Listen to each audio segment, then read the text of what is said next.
Leprosy is a neglected tropical disease which still occurs in more than 120 countries, with more than 2 lakh new cases reported every year. Do you know India is currently running one of the largest leprosy eradication programs in the world, the NLEP, that is National Leprosy Eradication Program. Despite this, 1,14,451 new cases of leprosy were reported in 2019 in India. This is 56.61% of the global total of the new cases. At Medicircle, we are conducting an exclusive series on the occasion of World Leprosy Day, which is going to be celebrated around 30th of January every year. So through this series, we aim to create awareness about leprosy and share the views of individuals and multiple organizations who are actually working really good, a commendable work for the leprosy patients. Today, in this initiative, we are going to speak to Dr. Dinesh Parandhaman. Dr. Dinesh Kumar Paramdhaman is the Deputy Manager of the Department of Stem Cell Research at Wokhardt Hospitals, Mumbai.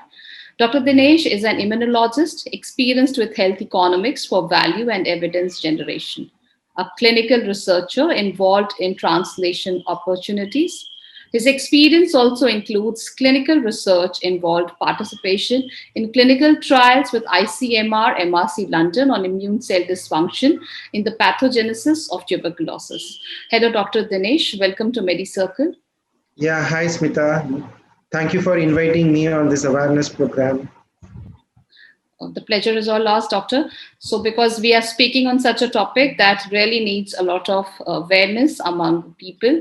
So, to begin with, what is your contribution to the benefit of leprosy patients and towards the eradication of leprosy in India? Yeah, so my role here is providing awareness. So, already I am a tuberculosis researcher, and tuberculosis and leprosy share certain pathological responses which are very similar. So by studying the pathogenesis of tuberculosis, I have also had opportunities to study the leprosy. So my experience with leprosy started with JALMA, where I have interacted with some of the patients and some of the colleagues where they were involved in analyzing the pathogenesis. As you all aware that the Mycobacterium leprae, the causative organism of leprosy, is very difficult to grow in vitro cultures.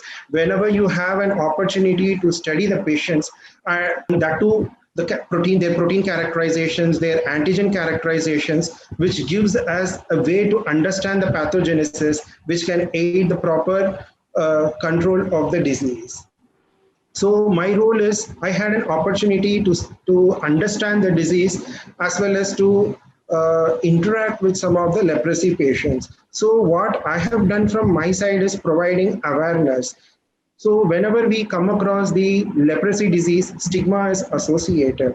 So many of the population that I have come across are very poor, or they are underprivileged, and they are uneducated or illiterate. So it becomes imperative to bring out the stigma so that they reach the referral centers, or they reach the primary healthcare centers or hospitals, so that their diagnosis can be done in the right time, so that the disease transmission can be curtailed. So I have given certain awareness talks within my family members. Some of my family members, my wife as well as my mother-in-law, they are teachers.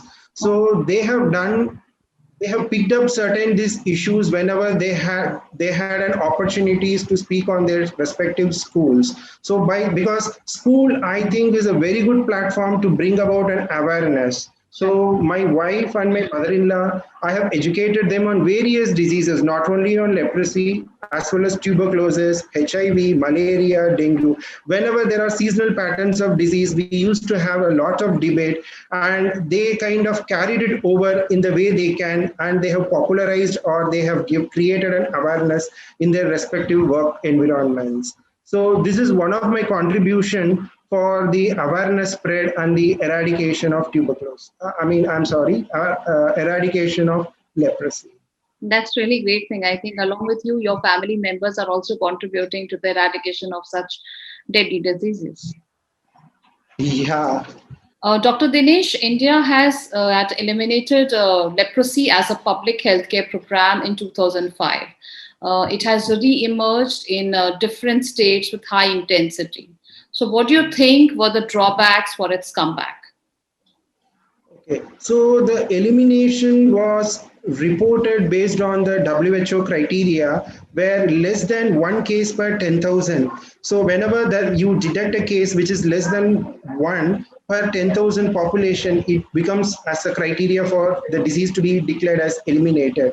Yeah, so based on that criteria, it was declared as the disease was eliminated. But there were certain, I would say, like not as a drawback, but as a follow-up programs may or may not be envisaged or it was not properly implemented. So that could have been one of the reasons for the re-emergence or the emergence of this particular disease. So first thing I would say is the lack of awareness, and then post follow-up programs, though the disease has been declared that it has been eliminated, but still the transmission would be occurring in the endemic pockets. So was there any kind of a policy program or was there any kind of a post follow-up program to follow up the cases which has been cured, or was there any kind of a contacts, what we called as the healthy household contacts or the contacts or the pediatric subjects who have been exposed to them, but they were not being treated or they have not been part of the diagnostic programs when the active cases have been studied. So that could have been another reason.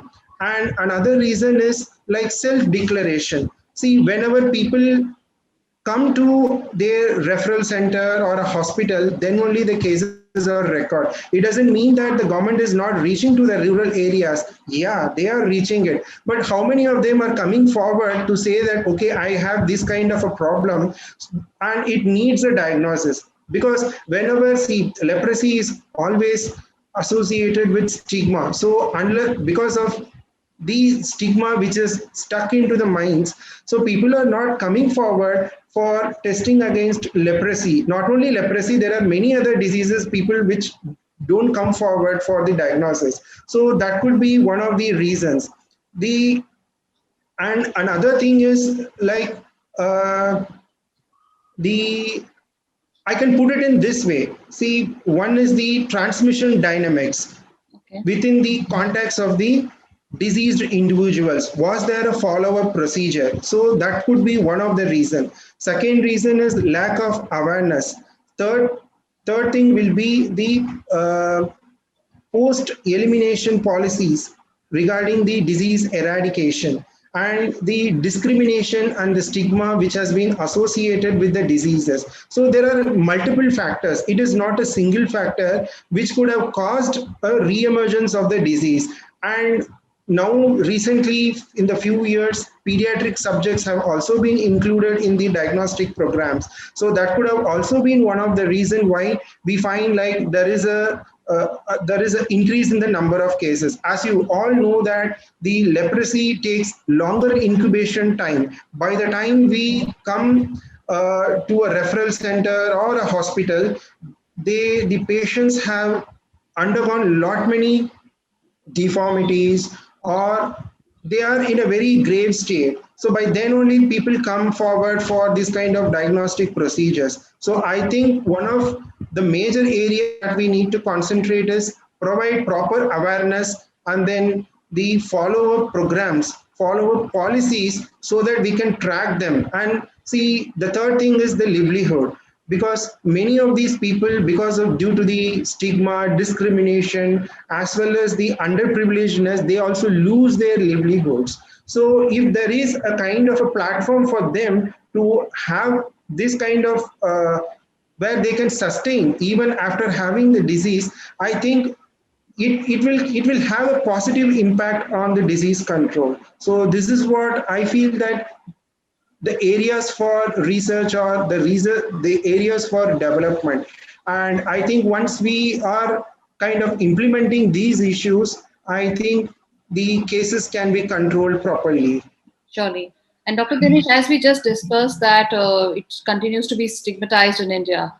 Like Yeah. everywhere, there is a huge stigma attached to the patient's mind. I think coming up, I mean, approaching a referral center, right, to getting cured, and then after the disease, getting a good, decent livelihood to earn their livelihood, it's really getting difficult. Yeah. So, like, what Yes. measures do you think are required to dispel this stigma? And also, what are the preventative measures one could keep to stop the spread, which is actually very important?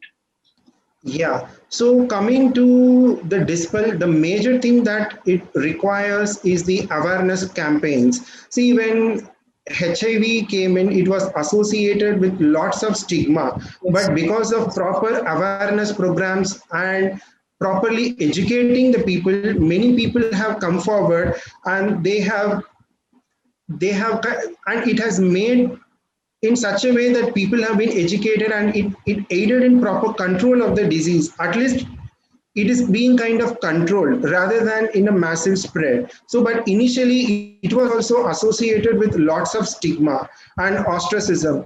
But now it is not the case. So, in a similar manner, the government as well as the media people, especially the actors, if they come forward into this kind of awareness campaigns, I think that would reach more people. By that way, it can reduce the stigma and ostracism that are being faced by the leprosy patients.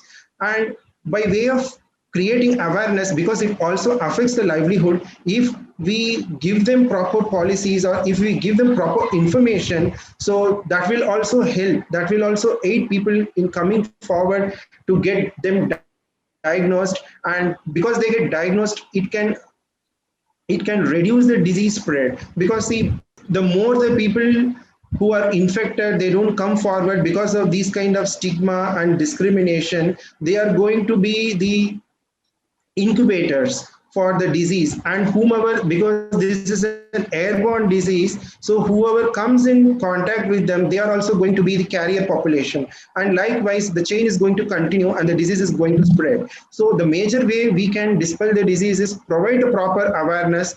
And wherever there are endemic pockets, because the government has already identified the endemic regions or endemic pockets within India where the disease is more prevalent. So in those areas, more stringent campaigns and more diagnostic policies, if they are there, I think that we can dispel the disease.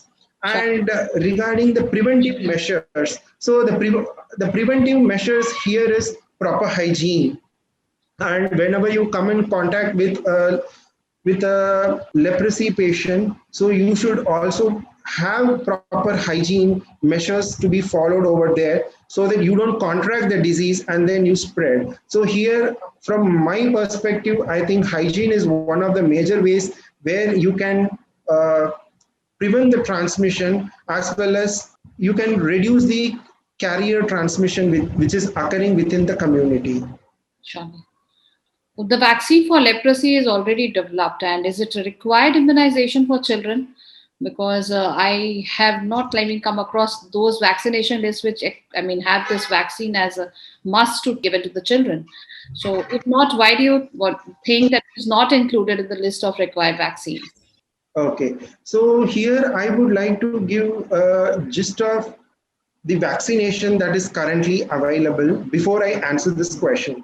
So BCG is one of the major vaccine which is being used to curtail the mycobacterial diseases, and it has its own efficiency. And moreover, in older adults, the efficiency or the immune protection kind of wanes away.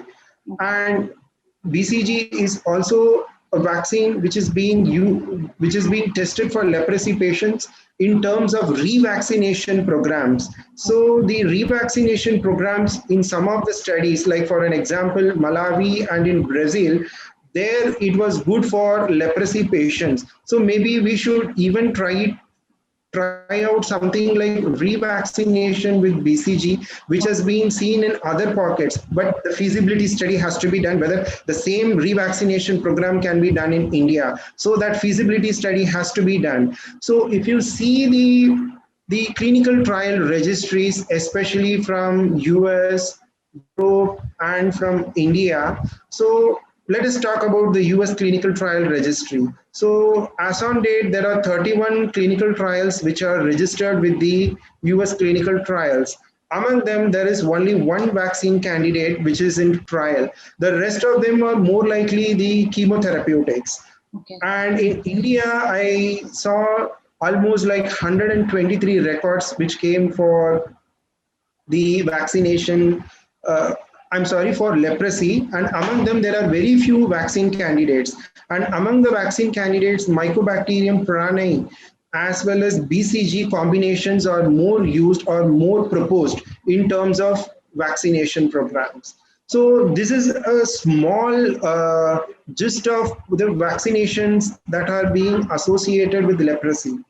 Okay. Coming to the question of why it is not made as a mandate is because still we need to understand the host dynamics. It is not very common. It is common in endemic regions where the disease the disease rate is very high. It is in pockets. It is not in everywhere. So we need to first do proper epidemiological surveys, understand the host dynamics, and then identify the right population so that the vaccination programs can be implemented. Because just like that, vaccinating a leprosy vaccine to a mass population may not be beneficial, because like see, even after vaccination, what kind of a response we are going to have, nobody has any idea. So I think first we need to understand the epidemiological aspect, and the second thing is the host dynamics, and third thing is identify the right population that needs this vaccination initially. And when we are aware of all these three questions, then a mass vaccination program can be implemented. So this is what I think is the need of the hour. Surely. So thank you so much, Dr. Dinesh, for sharing such vital information with us on Medicircle. I think it's about such a deadly disease like, leprosy. I think the most important thing is really awareness, which, as you said, that even Bollywood actors, celebrities can come forward and do awareness. I think I still remember an HIV ad done by, Shabana Azmi some time back, like, इससे तो छूने से HIV नहीं फैलता, इससे प्यार फैलता है. So this is like something we still remember. The way it is stigmatized, I think, celebrities coming forward would really help the situation, because there is lot fan following, and they saying about this would be really good for the public awareness programs. So I think it is one very important thing, and the most important thing what you shared with us is how the spread can be stopped with little small prevention methods, with big, keeping good hygiene, which we generally don't maintain, especially the poverty people, below poverty line people who are not at all maintaining the hygiene levels, and that is why the Yes, disease is spread. And especially, yes, yes, this was, I didn't know that this is like the spread is there in exactly some pockets, and I think their vaccination programs needs to be done, especially in those areas where leprosy is, the disease rate is highest. yes, yes. I would like to add one more point before we end this. See, India has lot many endemic diseases. So we should for an example, like in HIV patients, tuberculosis diseases are identified. In a similar way, whenever we have this kind of endemic diseases like helminth infections, or people coming with HIV infections, or people coming with any other co-infections, so people who are prone to have leprosy diseases, in those pockets they can be screened for lepromin reactions. So that could be one of the beginners, or that could be one of the starting points, where that could also aid in preventing the transmission of the disease. So this one point I would also like to add as a factor for dispelling the disease. So once again, thanks, Dr. Dinesh, for joining us for this leprosy awareness series at Medicircle. Yeah, thank you, Smita. Thank you so much for the opportunity.